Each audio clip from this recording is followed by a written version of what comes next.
El justnaturalismo. El justnaturalismo es el derecho natural que tienen los seres humanos por el simple hecho de ser humanos, estando vinculado a la naturaleza de los individuos. Concepto. El justnaturalismo es fundamento de los derechos humanos. Es donde se busca hacer el bien y se evita hacer el mal. Está relacionado con la ética, la moral y las buenas costumbres que todos debemos cumplir para imponer el orden en la existencia humana y la justicia. Carlos Santiago Nino manifiesta que la concepción justnaturalista consiste en sostener conjuntamente dos tesis. Número 1. Que existen principios morales y de justicia universalmente válidos, asequibles a la razón humana y que conforman al derecho natural.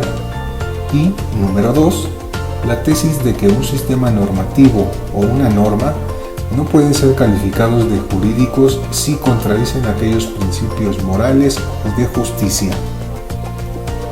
Conforme al mismo autor, los principales tipos de justnaturalismo son los siguientes.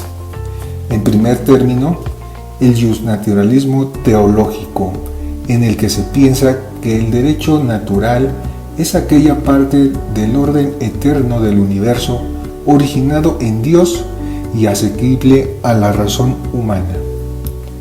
Santo Tomás de Aquino, principal representante del justnaturalismo teológico, distingue 4 clases de leyes. Eterna, que es la razón que dirige todos los movimientos y acciones del universo, conocido solo por Dios en su integridad. Natural o derecho natural, que es la percepción parcial e imperfecta de la ley eterna que realiza el ser humano por medio de la razón, aunque sea incapaz de conocerla completamente. Posibilita a los hombres para distinguir entre el bien y el mal. Divina, es la relevada por Dios, por medio de las Sagradas Escrituras, y contiene las direcciones particulares de cómo deben conducirse los hombres, complementa los principios generales y abstractos del derecho natural. Humana, es un acto volitivo de poder soberano del Estado. Debe estar estructurada conforme a la razón para lograr el bien común, tratando de observar los principios de la ley eterna que se reflejan en la ley natural. Si no es justa, no es ley, sino una perversión de la ley. Dentro de la concepción neotomista actual, Preciado Hernández nos dice que para la concepción tradicional aristotélico-tomista, el derecho natural es el conjunto de criterios y principios nacionales, supremos, evidentes y universales que residen y rigen la organización verdaderamente humana de la vida social, que asigna al derecho su finalidad necesaria de acuerdo con las exigencias ontológicas del hombre y establece las bases de la selección de las reglas e instituciones técnicas adecuadas para realizar esta finalidad en un medio social histórico. En un segundo término, el justnaturalismo racionalista se originó en el iluminismo europeo de los siglos XVII y XVIII y fue expuesto por Spinoza, Pufendorf, Wolff y finalmente por Kant. Para ellos, el derecho natural no deriva de Dios, sino de la naturaleza o de la razón humana, e intentaron formular sistemas justnaturalistas detallados cuyas normas básicas constituían axiomas autoevidentes para la razón, como sucede con los axiomas de los sistemas matemáticos. Este racionalismo influyó en la configuración de la llamada dogmática jurídica. Postulados. Los derechos naturales existen por sí mismos porque provienen de la propia naturaleza humana.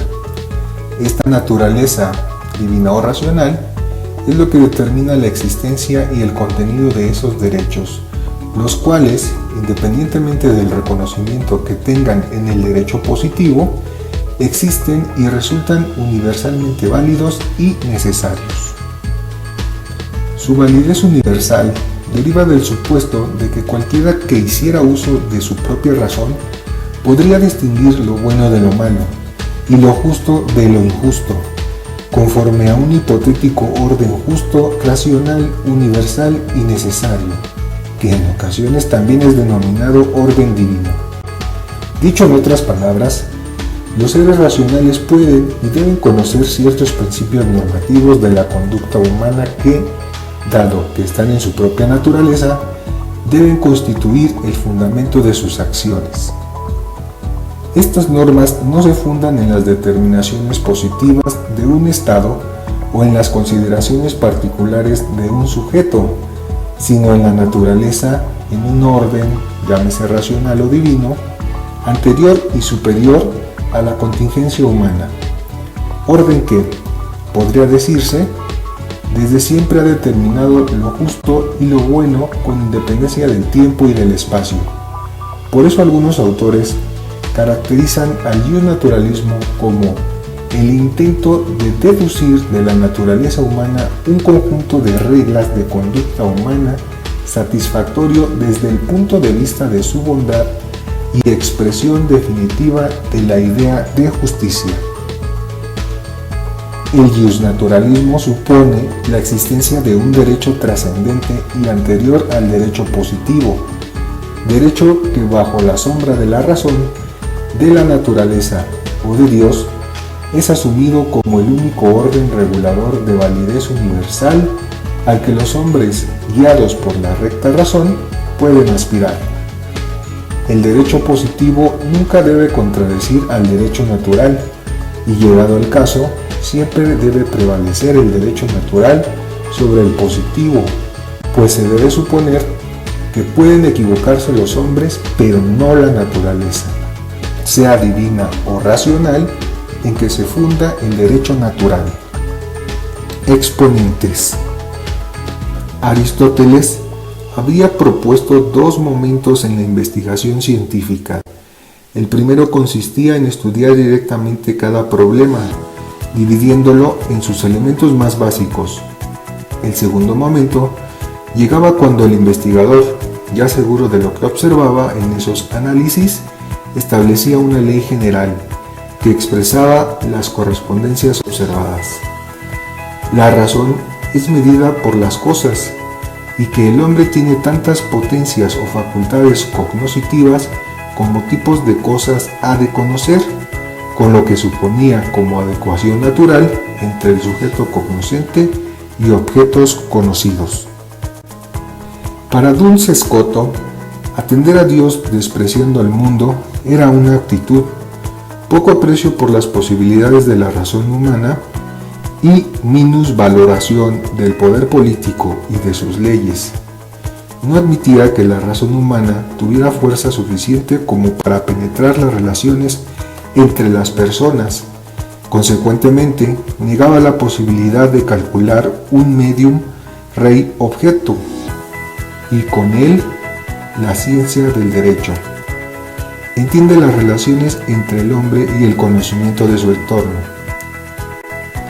Entendió al ser humano como una potencia absoluta dotada de plenos poderes para actuar. Vio una separación insalvable entre la naturaleza, que para él es lo dado, y el hombre que produce cosas mediante el arte. Repara en que la razón se inclina naturalmente a conocer cosas que no pueden ser conocidas naturalmente. Guillermo de Ockham. Ockham tampoco fue pensador sistemático, ni siquiera ordenado.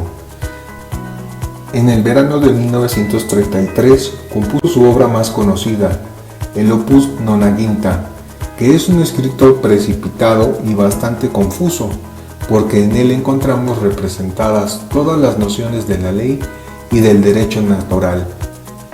La escolástica entendía que el hombre posee ante todo dos potencias, la razón y la voluntad. Lo único realmente bueno en el hombre es su voluntad pura. Ockham estuvo ausente de las obras jurídicas y del jus naturale de los siglos XVII y XVIII, y parece que fue revivido en el siglo XIX alemán con fines apologéticos de algunas corrientes evangélicas. Distinguió varios tipos de dominios o derechos: la potestad radical y primaria humana para vindicar una cosa y para defenderla en un juicio humano. Scotto y Occam contribuyeron a extender por las escuelas una mentalidad que entendía que la razón no puede fundamentar su discurso en las ideas o conceptos universales. En el derecho, estas ideas se expresaban parcialmente a través de las personas jurídicas. Las leyes quedaron separadas de las cosas. El derecho supone una coordinación real entre voluntades distintas. Destaca más la fuerza de las voluntades que se imponen que no su justicia. La voluntad pierde su carácter de potencia racional y puede convertirse en el instrumento de la prepotencia. Juan de Gerson, gran canciller de la Sorbona, escribió 2 tratados cortos pero de gran influencia a lo largo de los siglos XV y XVI y también en la Edad Moderna. Uno en el que se muestra como un místico, el De Vita Spirulati Animae, y otro más ambicioso, el Tractatus de Potestat Ecclesiastica. Él considera a las realidades que estudia formalmente y nos indica que la potestad eclesiástica, considerada en sí misma y absolutamente, es invariable. Además, el dominio es la potestad adecuada para hacerse con las cosas en la propia facultad o uso lícito según los derechos y leyes racionalmente establecidos. La ley es la regla que se conforma al dictamen de la recta razón y a la justicia primera de Dios. Y el derecho, o ius, es la facultad próxima o la facultad que se sigue inmediatamente desde aquella justicia primera. La ley es una realidad descendiente desde Dios y el derecho viene compuesto por las facultades de actuar que compete a cada persona según aquellas leyes. Gerson sigue la teoría de la pura natura hominis. Juan de Bolognetus entiende que la definición de Ulpiano, según la cual el derecho natural es lo que la naturaleza enseñó a todos los animales, es correcta y, si hay discusiones sobre ella, tales como confusiones, se deben a la ignorancia de los doctores. El derecho natural es su sustancia, es común a todos los animales. Posteriormente, las formas de usarlo y de conservarse los individuos y de perpetuarse los géneros son diversas, porque los peces se conservan en el agua de un modo, de otro las plantas y las piedras, y de forma distinta a los hombres, quienes con su razón y con el uso de su intelecto conservan los individuos y perpetúan el género. Declaraba que existe un derecho natural de los hombres que se fundamenta en el precepto de la naturaleza que no es común a los animales y que se llama con más propiedad derecho natural de los hombres. Diego Covarrubias sigue la doctrina de Juan Torquemada, al que se remite expresamente, y entiende que materialmente todas las inclinaciones naturales comunes a hombres y animales constituyen derecho natural, pero formalmente solo se puede hablar de derecho natural en los hombres.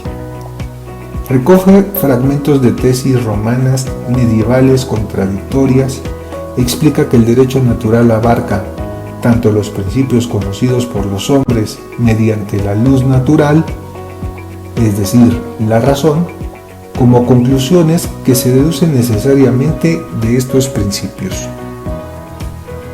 Pedro de Beluga, Juan Ginés de Sepúlveda, Antonio Gómez y Gregorio López conciben al derecho natural simplemente como un conjunto de principios ético-jurídico fundamentales.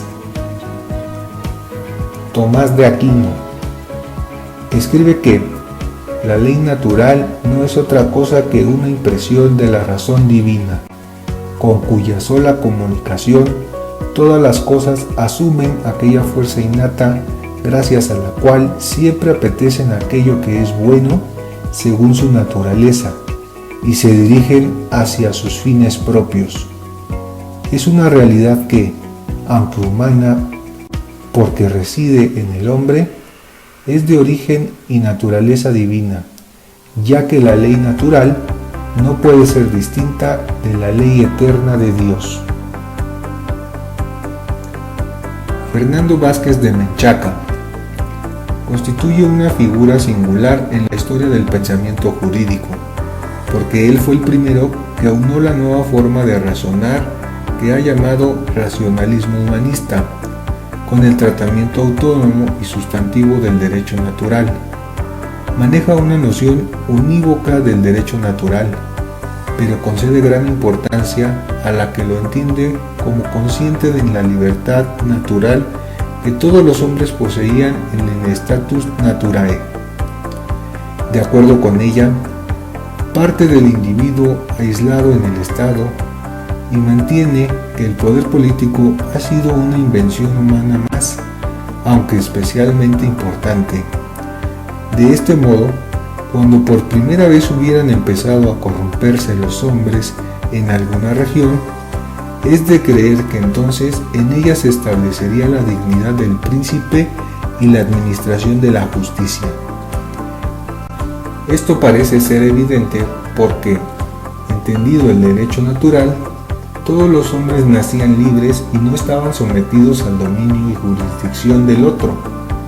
En esta edad de oro, para reprimir a los hombres perversos, por otra parte muy escasos, no era necesaria ni se había instituido aún esta defensa artificial que se practica por modo de jurisdicción.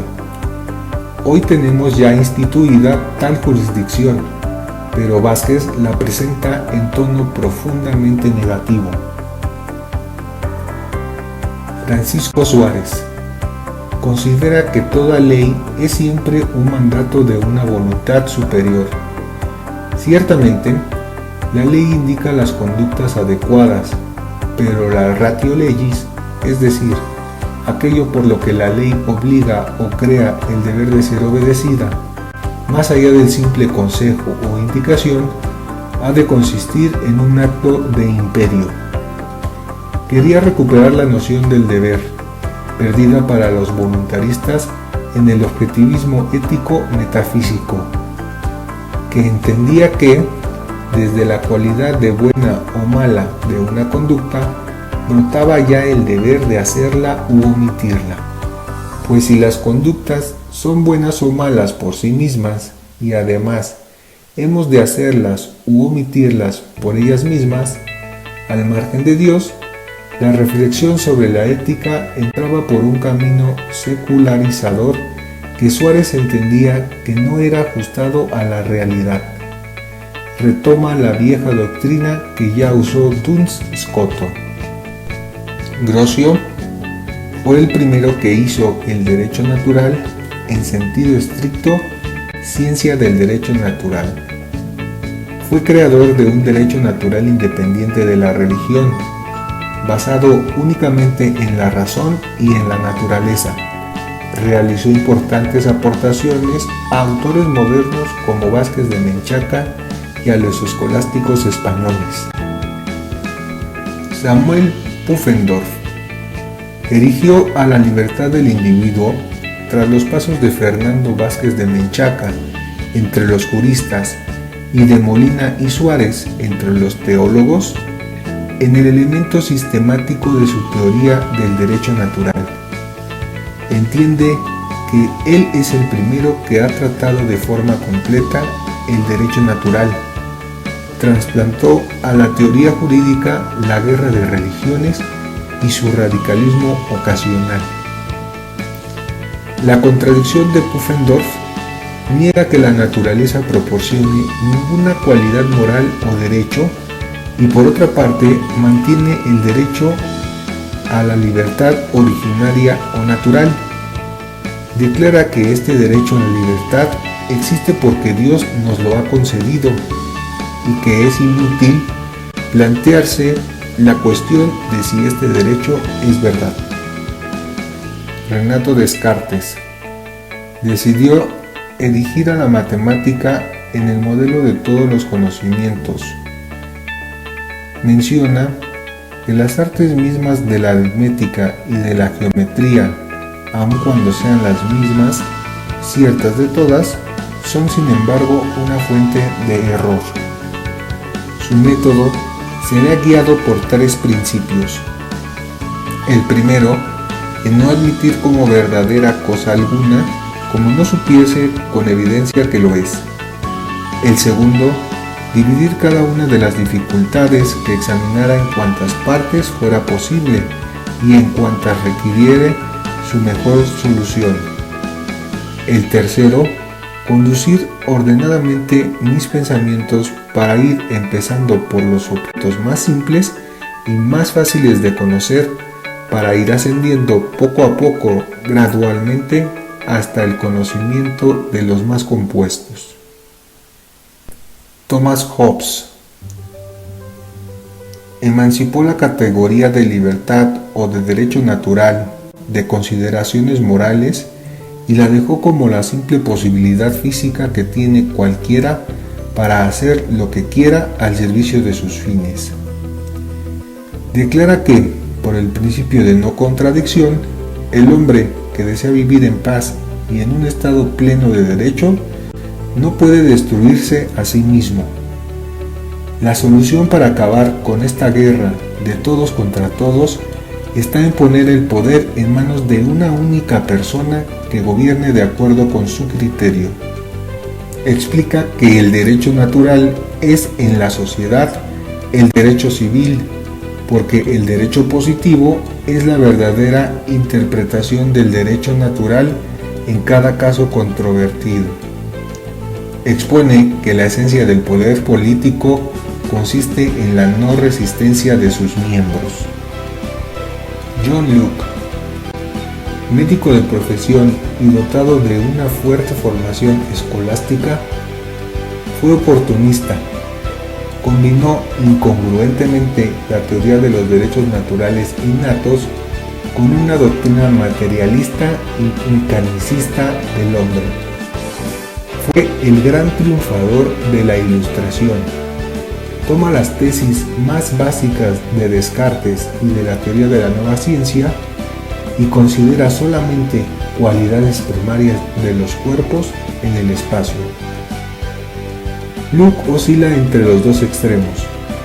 Por un lado, ha de mantener que la razón no puede ser nada distinto de las sensaciones y que el poder del hombre no alcanza más allá de componer y dividir ideas simples.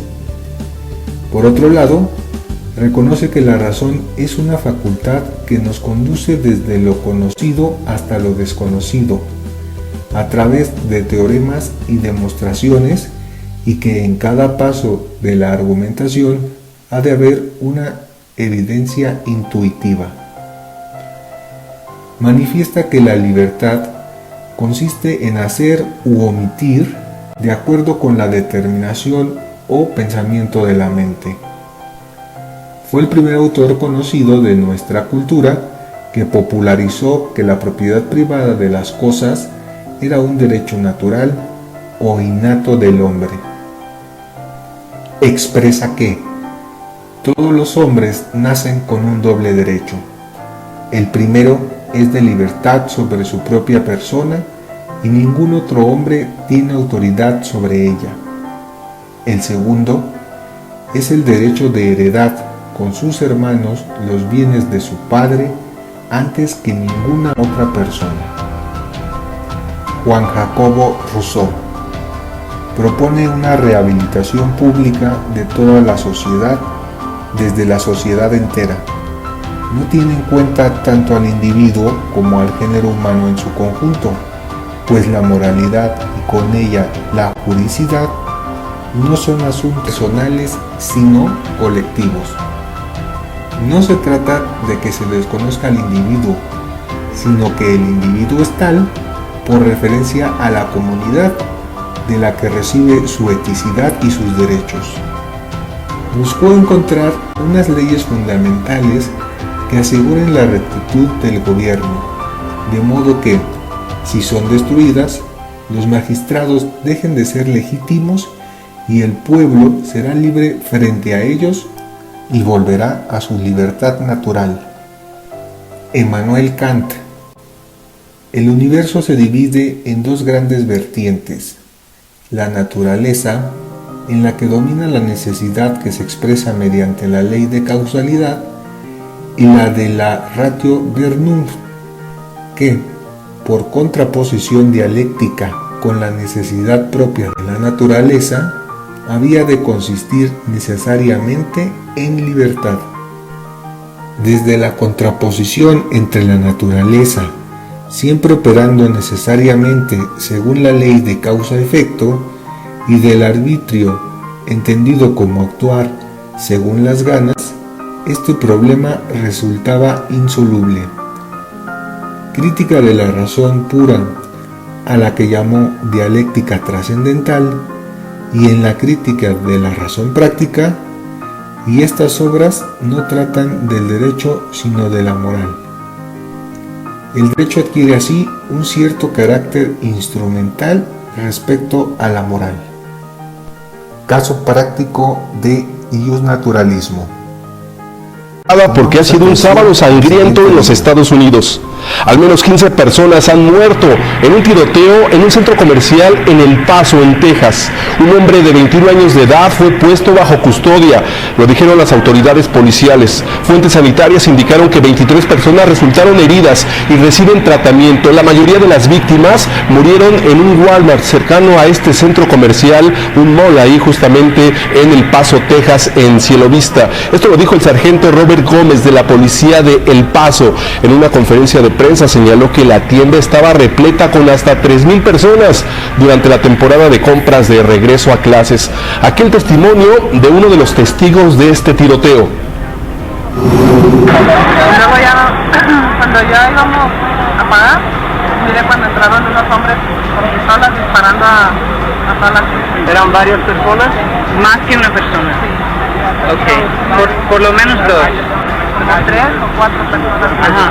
¿Y cómo? No les vi la cara, solamente les vi pedazo, pero traían, yo los vi todo de negro y traían shorts puestos, no traían pantalón, eran shorts. Ah, ok. Y eran ellos los que iban disparando, porque yo nomás vi esas pistolas largas cuando ellos iban así, porque yo miraba la lumbre que miraba. Las autoridades de El Paso, en Texas, identificaron al autor del tiroteo. Se trata de Patrick Crucius, quien ya se encuentra bajo custodia. Tiene 21 años de edad. Se trata de un joven que cree en la supremacía de la raza blanca. El joven subió a las redes sociales un manifiesto antes de cometer este ataque. Escribió: "Este ataque es en respuesta a la invasión hispana de Texas". Asimismo, calificó como golpe de Estado el plan de los demócratas en Washington de tener fronteras abiertas para los migrantes. Porque ha sido un sábado sangriento en los Estados Unidos. Al menos 15 personas. Explicación. Si la idea principal del iusnaturalismo es que el ser humano tiene derechos por el simple hecho de serlo, en el atentado ocurrido en El Paso, Texas, se ejemplifica esta corriente porque los hechos se suscitaron por un anarquista que habla de la supremacía blanca. Esto se puede interpretar diciendo que únicamente las personas de tez clara o piel blanca tienen derecho a la vida. Sin embargo, en los siguientes tweets de Donald Trump, él menciona: "No hay razones o excusas que justifiquen el asesinato de personas inocentes". En esta publicación nos habla del derecho a la vida que tiene el ser humano por el simple hecho de serlo. Para concluir, la condena de los hechos como actos terroristas y con la ayuda del gobierno para que los cuerpos sean repatriados, se reconoce otro derecho natural con el que se cuenta por el simple hecho de ser humano. Por su atención, muchas gracias.